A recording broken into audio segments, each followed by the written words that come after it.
നമ്മളെല്ലാവരും സന്തോഷം തേടിയുള്ള ഒരു ഓട്ടത്തിലല്ലേ? പക്ഷെ ഈ ഓട്ടത്തിനിടയിൽ നമ്മൾ യഥാർത്ഥത്തിൽ നമ്മളെ തന്നെ ഇല്ലാതാക്കുകയാണോ? ചിലപ്പോൾ കൂടുതൽ നേടുന്നതിലാവില്ല, പകരം കുറച്ചാഗ്രഹിക്കുന്നതിലാവും യഥാർത്ഥ സ്വാതന്ത്ര്യം ഒളിഞ്ഞിരിക്കുന്നത്. അങ്ങനെയൊരാശയം മുന്നോട്ട് വയ്ക്കുന്ന ഒരു പുരാതന ഗ്രന്ഥത്തിലേക്കാണ് നമ്മളിന്ന് യാത്ര ചെയ്യുന്നത്. അപ്പോ ഈ അറിവൊക്കെ എവിടെ നിന്നാണെന്നല്ലേ? ഇത് വരുന്നത് വൈരാഗ്യശതകം എന്നൊരു കൃതിയിൽ നിന്നാണ്. കേൾക്കുമ്പോ വലിയ പേരാണെന്ന് തോന്നും. പക്ഷേ ഇതിന്റെ രചയിതാവ് ഒരു സാധാരണ കവിയൊന്നുമല്ല. അദ്ദേഹം ഒരു രാജാവായിരുന്നു, ഭർതൃഹരി.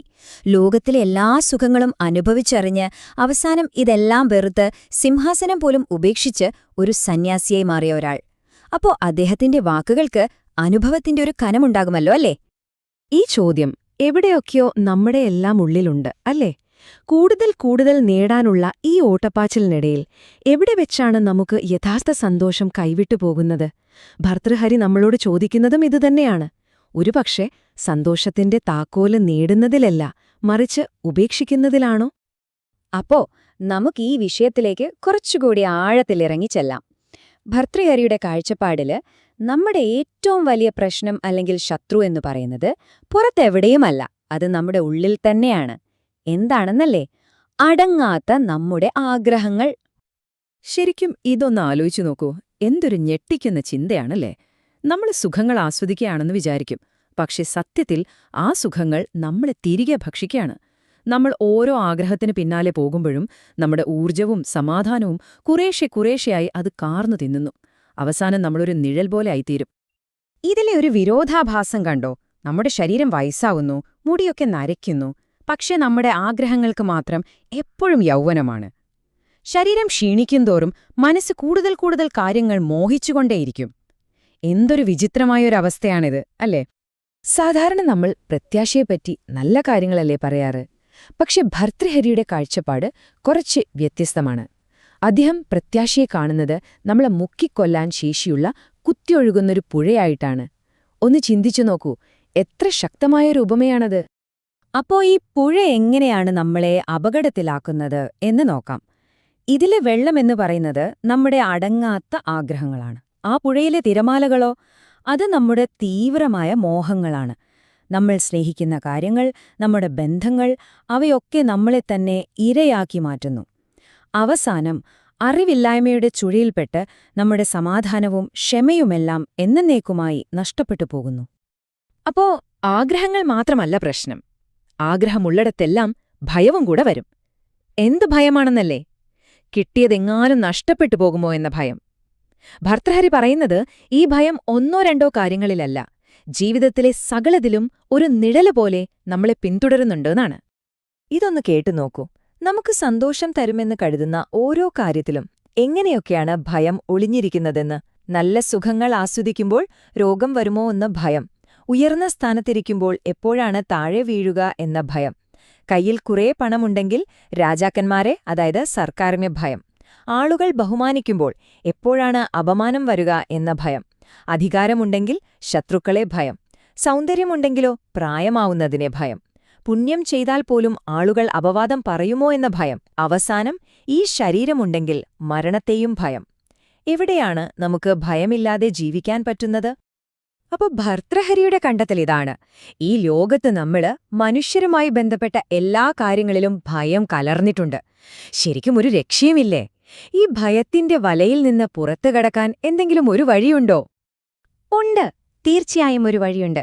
ഭയം നിറഞ്ഞ ഈ ലോകത്ത് നിർഭയരായിരിക്കാനുള്ള ആ ഒരേ ഒരു വഴിയെക്കുറിച്ചാണ് ഭർതൃഹരി ഇനി നമ്മളോട് സംസാരിക്കുന്നത്.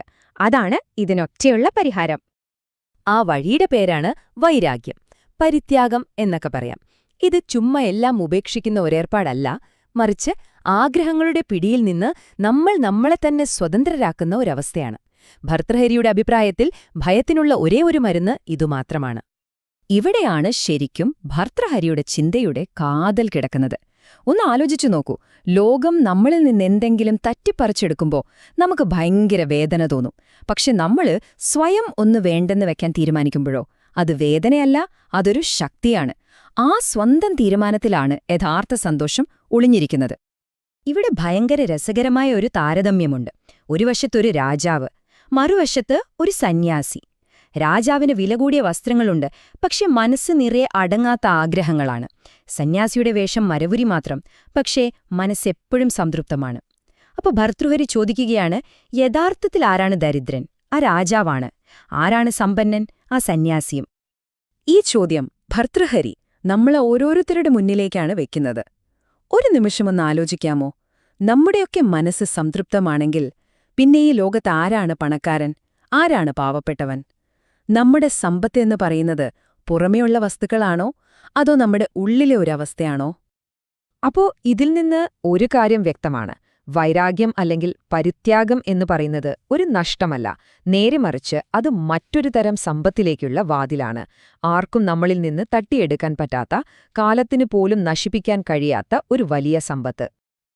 അങ്ങനെയുള്ള ഒരു സന്യാസിയുടെ സമ്പാദ്യങ്ങൾ എന്തൊക്കെയാണെന്ന് നോക്കാം. അദ്ദേഹത്തിന്റെ കിടക്കയോ അതിവിശാലമായ ഭൂമിയാണ്. തലയണ സ്വന്തം കൈകൾ തന്നെ. മേൽക്കൂരയോ അത് നീലാകാശമാണ്.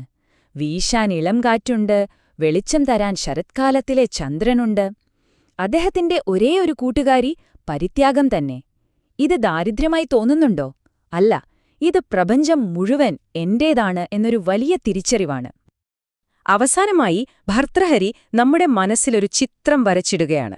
ഈ സന്യാസി ഒരു കുറവും വരാത്ത ഒരു ചക്രവർത്തിയെപ്പോലെ സന്തോഷത്തോടെയും സമാധാനത്തോടെയും അങ്ങനെ കഴിയുകയാണ്. ശരിക്കും ഉള്ളിലെ സമാധാനം എന്ന് പറയുന്നത് പുറത്തുള്ള ഏതു വലിയ സാമ്രാജ്യത്തെക്കാളും വലുതാണെന്ന് ഇതിലും ഭംഗിയായിട്ട് എങ്ങനെയാണ് പറയുക? അപ്പോ ഇത്രയും കേട്ട് കഴിഞ്ഞപ്പോ ഈ പുരാതനമായ അറിവിന്റെ വെളിച്ചത്തില് നമുക്ക് നമ്മളോട് തന്നെ ഒരു ചോദ്യം ചോദിക്കാം. ഒരിക്കലും തീരാത്ത ആഗ്രഹങ്ങളുള്ള ഈ ലോകത്ത് എന്താണ് യഥാർത്ഥ സ്വാതന്ത്ര്യം?